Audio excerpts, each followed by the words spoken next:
청년 담당관 채용 계획에 대해서 브리핑하겠습니다. 강유정 대변인입니다. 오늘 오전 대통령실은 국가공무원 채용 시스템을 통해 새롭게 설치한 청년 담당관 채용 계획을 공고했습니다.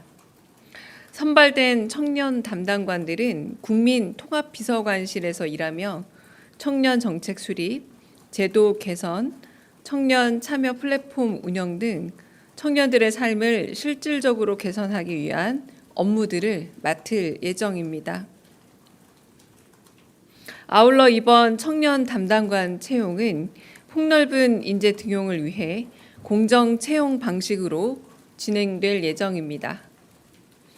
이에 따라 지원자들은 채용 과정에서 나이 확인을 위한 기본 증명서를 제외하고는 학력, 경력, 가족관계 등에 대한 어떠한 자료 제출도 없이 오로지 자신의 포부와 계획을 담은 청년 정책 제안서와 이를 바탕으로 한 발표와 면접만으로 심사받게 됩니다. 청년 담당관 채용의 구체적인 계획과 내용, 요건 등은 국가공무원 채용 시스템을 통해 확인할 수 있으므로 많은 관심과 지원 부탁드립니다. 정부는 이번 채용을 계기로 공공 분야에서 공정 채용 방식을 향후 청년 인턴 채용 등에서도 적용하고자 합니다. 이상입니다.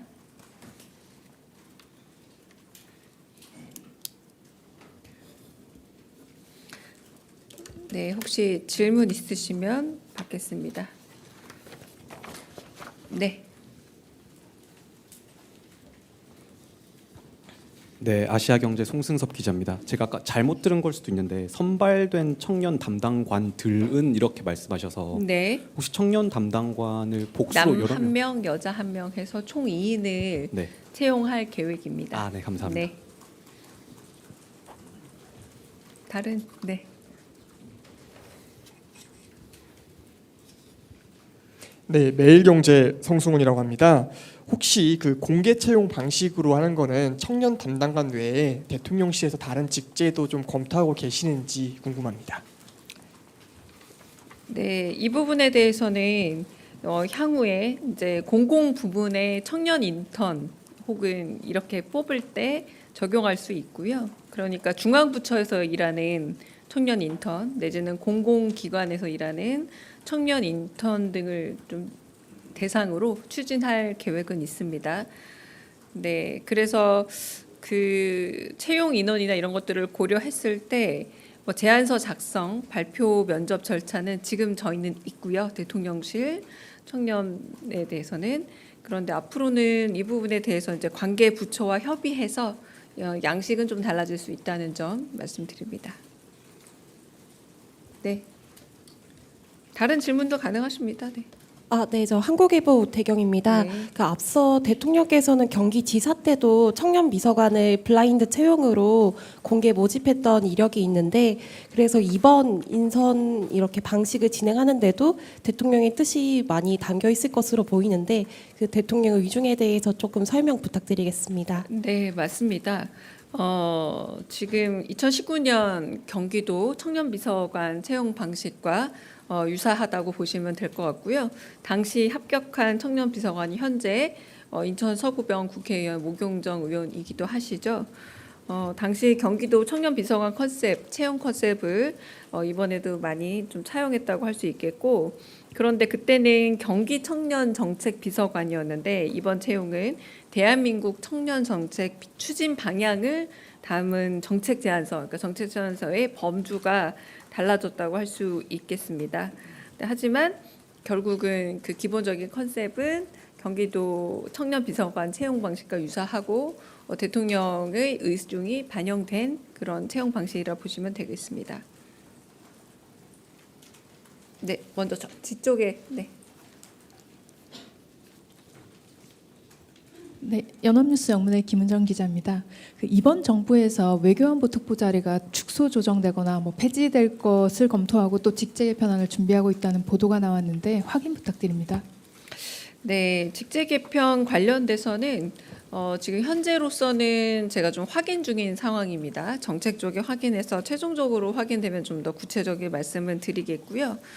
대통령실 조직 개편안과 또 유사하게 국정기획위가 정부 조직 개편안을 이제 대통령실에 전달했냐는 질문이 많아서 좀 연관해서 얘기를 드리면 7월 3일에 국정기획위원회로부터 정부 조직 개편안을 제안받기는 했고 마찬가지로 현재 내부 검토 중이며 정부 조직 개편과 관련해서 아직까지 결정된 바가 없습니다. 이는 대통령실 조직 개편안 역시도 아직 안이 구체적으로 정해진 바가 없기 때문에 결정되는 대로 구체적인 그림이 나오는 대로 뭐 브리핑이라던가 다른 방식으로 전달해 드리도록 하겠습니다. 네.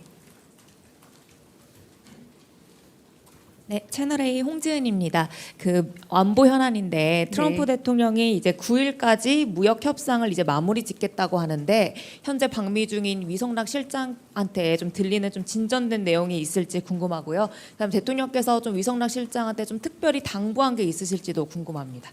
네, 도착한 지 얼마 안 돼서 아마 만남이나 혹은 면담을 추진 중인 것으로 이제 이루어진다고 해도 저희가 정확한 정보를 지금 알기는 어렵습니다. 출발하기 전에 안보실장께서도 다녀온 후 사후 브리핑을 예고한 이유는 아마 과정을 다 겪고 그 다음에 진척된 내용이나 혹은 정리된 내용이 있으면 도착 이후에 언론인들에게 브리핑을 통해 전달할 예정일 듯 하고요. 관세 협상을 비롯해서 한미 정상 외교 면담 혹은 회담을 포함한 다양한 분야에 대한 그 의견 교류와 그리고 조율이 있을 것으로 예상되고 추진 중인 것으로 알고 있습니다. 네, 네, 저희 먼저 들을게요. 네, 최민식 기자님. 네, 네.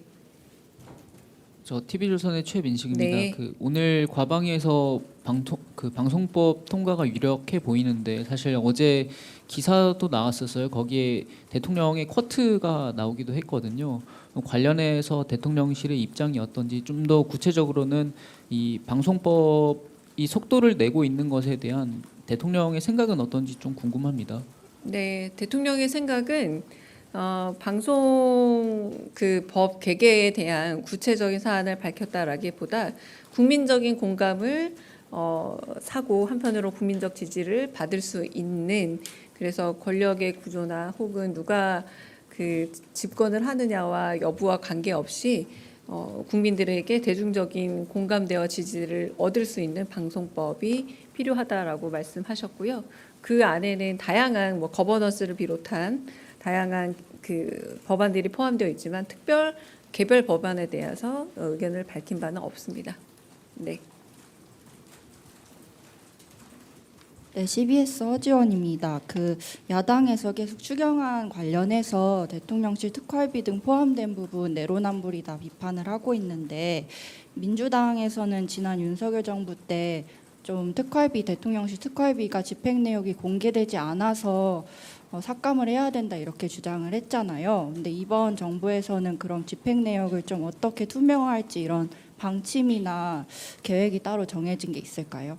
네, 책임 있게 쓰고 소명할 예정입니다. 다른 질문도 받겠습니다. 네. 네, OBS 최한성입니다. 대통령께서 뭐 전에도 물가에 관련해서 언급하셨고 어제 당정대에서도 물가 얘기가 나왔는데요. 특히 가공식품 가격 인상률 최소화에 대해서 얘기가 나오지 않았습니까? 이게 아마 민간 기업이 정해야 될 문제인데 정부가 이 부분에서 어떤 역할을 하시게 될지 좀 궁금합니다. 아무래도 이게 또 좀 전에 말씀드렸던 것처럼 어떤 사기업의 역할인데 거기에 정부가 또 과도하게 역할을 하시는 게 아니냐는 그런 우려도 있는 것 같고 업계에서는 아무래도 이 부분에 대해서 가격은 또 자율적으로 정해야 되고 가격이 단지 어떤 그 재료값뿐만 아니라 공공요금이라든가 여러 가지 요인으로 정해지는 건데 이렇게 아무래도 정부에서 나서시면은 좀 부담스럽다는 그런 표정도 좀 있는 것 같거든요. 말씀 부탁드리겠습니다. 네, 구체적인 질문이므로 일단 제가 확인을 거쳐야 되는 사안으로 보이고요. 다만 첫 번째 국무회의에서도 특히 가공식품에 관한 한 물가 상승에 관한 여파를 서민이 너무 직접적으로 받는 부분에 대해서 우려가 있었고 걱정이 있었던 것은 사실이고요.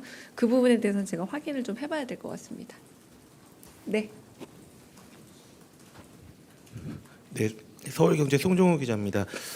대통령께서 기자회견장에서도 말씀을 하셨는데 특별감찰관 관련해서 조속히 채워라 지시하셨다고 말씀하셨습니다. 못 들었어요. 특별감찰관. 특별감찰관. 제가 발음이 네네, 좀 그렇습니다. 죄송합니다. 네, 발음이 아주 저도 못 알아들었습니다. 특별감찰관 진행 현황 어떻게 되고 네. 있는지 궁금합니다. 네, 아직 국회에 요청하지 않은 것으로 최근 아침에 확인됐고요. 네, 그래서 아직은 국회에 요청하지 않은 상태입니다. 질문 또 있으실까요? 네. 네, 한겨레 시향철입니다. 네. 한일국교 60년 축사에서 네. 과거사 있었다가 빠졌다는 보도 있었는데요. 좀 구체적으로 설명해 주실 내용이 있는지 궁금합니다. 네, 그분도 확인은 필요하지만 대통령의 평소 생각과 말씀 그리고 일본 총리와 정상외교 자리에서 만났을 때도 늘 하시는 말씀이 과거사가 중요하긴 하지만 현재 굉장히 복잡다단한 국제 관계 속에서 한국과 일본의 현재 그리고 미래의 방향 그리고 상호적인 일종의 호혜적 관계 속에서의 대응이 매우 중요하다는 말씀을 자주 하셨습니다. 이 정도로 가름하겠습니다. 네. 다른 질문 또 있으실까요? 없으면 오늘 여기서 마치겠습니다.